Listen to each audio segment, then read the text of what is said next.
Dear Helia, fractures are forming, and not just small ones. Ones that are going to cause me to break in a very different way. There's only so much patience I have for humus, let alone pirates. I don't know if I would class Morden as a pirate any longer. That man is something else. And the last few days have made it clear to me how and why they got their reputation. I will get to that. Watson executed his part of the plan beautifully, which is to say he had no issues killing Sylvis. It would appear, for the most part, a rather clean-cut kill. Literally. The man was cut from shoulder halfway down his body. The robot has incredible strength and a logic box that matches it for the most part.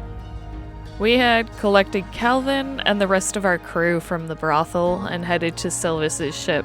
The whores ended up going with the Crooked Revenant, which, hope for humanity yet, the actual second mate of the ship had said most of them were just humus pulled from ships that they captured. Innocents, really. He didn't want to leave them on the island. There are about 7 of us to Lena's 20, and somehow they proved less helpful to getting shit moving than our team. Either they're undertrained or not trained at all. With all the movement of people and ships, Tina did not take long to track us down to the HQ. Samara went out, still as the captain of the Crooked Revenant, and did delay long enough for us to get the ship in the air. Lana had left the bridge and headed to the captain's quarters. I get that there's only 7 of us and they outnumber us, but the f***ing gall. This was our plan.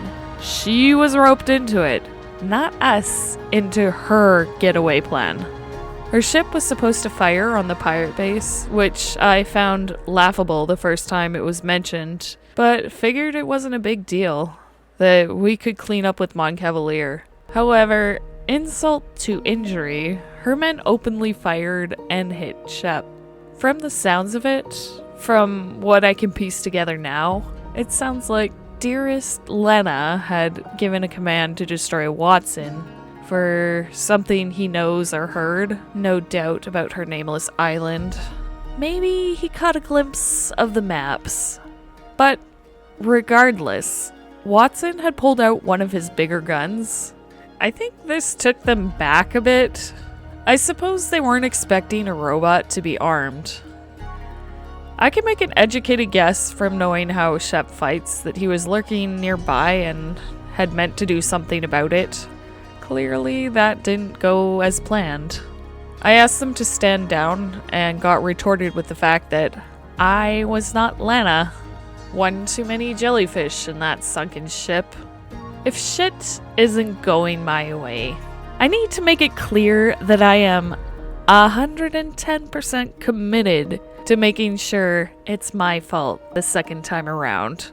She fed me the same bullshit that her men outnumbered ours.